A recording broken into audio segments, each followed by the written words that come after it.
This is how I use my Define My Day planner with my calendar. So I'm a tech guy, but I created Define My Day because I needed to take a step away from my technology at certain points in the day. I owned an IT business, so I am fully aware of all of the technical tools that are out there. And I used a lot of them, but I had a hard time getting what needed to be done in a good amount of time. I ended up with these huge to-do lists and apps and a lot of things cluttering up my calendar. And so what I did was offload to my planner. It's how I took a step back and planned the most important things that I needed to get done. I want to show you how I use the My Ideal Day page and it translates into my calendar. So on the My Ideal Day page, I just write down, I follow the instructions and I write down the things like if my day were completely perfect, this is how my day would look. I know there's differences on the weekends and whatever, but the sequence of events for a lot of times stays about the same. When we're looking at how it translates to my calendar, I use my calendar on my iPhone or my iPad or my Mac. You can see that I have it color coded so that my personal things are blue, work is green, my priorities are red, my health and exercising and things like that are in yellow. So on the weekend, that would be like taking a hike, going outside, hanging out by the pool, something like that. And you can see here, my ideal day is put into my calendar as reoccurring appointments. So I strive to wake up at 6 a.m. I wake up, grab my coffee, do my Define My Day, and I do a lot of that on my couch back here, in this little love seat you see here. I then, you see, now I don't drive to work too often anymore, so I'm not driving to work, but I did this for your average person. I'm driving for a half an hour, get in, and we start a team huddle. So 10 minutes, 15 minutes, we do a team huddle to figure out where we are for the day. I hit all my emails and callbacks that I need to take care of. Now, a lot of times I would recommend against doing this, but in the kind of position that I have to get back to people. If you can, I would recommend moving your priority up to the first thing you can do, so you can just get in, sequester yourself before anything else happens. If one of these emails or callbacks takes longer and it encroaches into that priority time, it starts shrinking that block of time that you can do that priority that you have planned for yourself. So I take care of my priority time here. You can do 1, 2, 3 priorities in here. Sometimes you might need more. Depending on your schedule, you might have to put a priority time in the morning and then maybe some in the afternoon. And a lot of times, people don't even use Define My Day for work. A lot of their priorities fall outside of these hours, and you just have to, adjust it for yourself. I have some miscellaneous stuff, so anything that doesn't get done priority time but still needs to be done before lunch, get that done. Then I head out for a quick 45-minute workout or a half an hour workout, and then I got to shower and change again. And then I get into my lunch. After lunch, checking emails, voicemails, anything that happened between my priority time and now, see if there's anything on fire that I need to get to.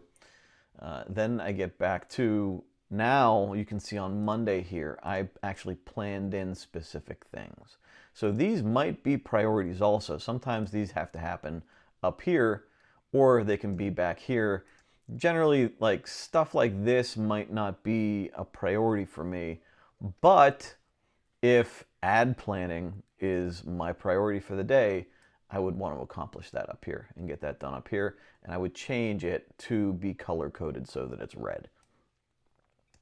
I have generally at the end of the day my miscellaneous stuff. This is, again, checking emails, voicemails, returning phone calls, maybe checking actual physical mail, paying any bills, anything like that.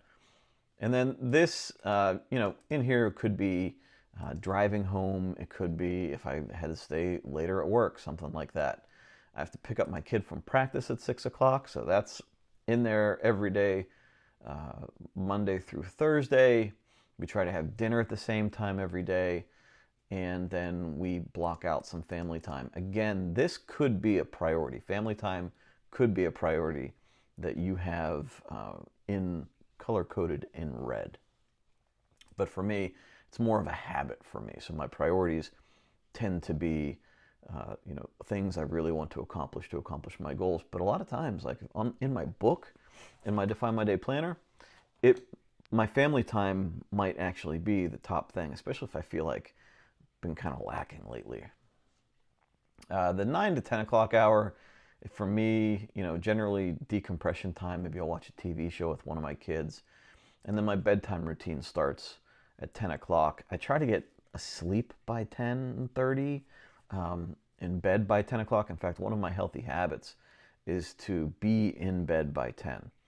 But in this time frame, I want to brush my teeth, floss, take out my contacts, wash my face, take a shower if I need it, maybe crack a book and just read 10 minutes in bed, kind of decompress a little bit. It's also a great time to journal, just to like get everything out of your head onto a piece of paper.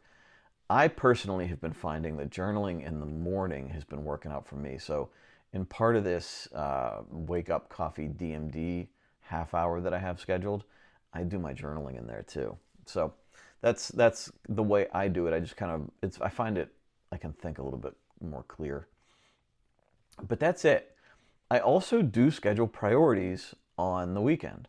So over here, I might have put this to there.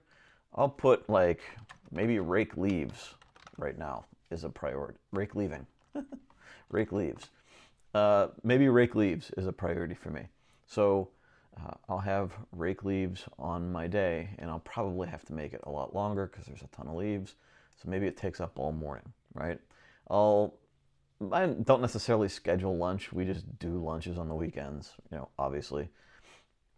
And then in the afternoon, maybe, kids have sports, maybe that'll be on there. Anything else, maybe I'm going out, maybe we're going for a hike, whatever is going on. That just all gets blocked in. Priorities might be on a Sunday, cleaning the house. Like if I have football scheduled to watch football at 1 o'clock, that'll be on here. Believe me, I'll have the Steelers on there to watch the Steelers. So that's it. So that's a week for me. This is how my Define My Day translates. So all the Define My Day planner is for me, is a way for me to get my priorities on paper. Like take the time to decompress, to sit back here and get it on paper. And I carry this around with me every day. And so it sits on my front seat of my car. It might be in my laptop bag if I'm going into an appointment. And, I will glance at it every so often, especially in transition. You can see on my calendar here, I have like a networking meeting in the morning on Thursdays.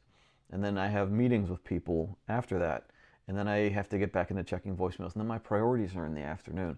So having this readily available helps me keep it top of mind as I'm going through this. And a lot of times it's a mindset. So if I'm going to a meeting, if one of my priorities is a meeting, one of the tasks might be, this stuff, you can be confident about it, or the mindset I want to bring into that meeting, or the topics of the meeting that I want to make sure get handled.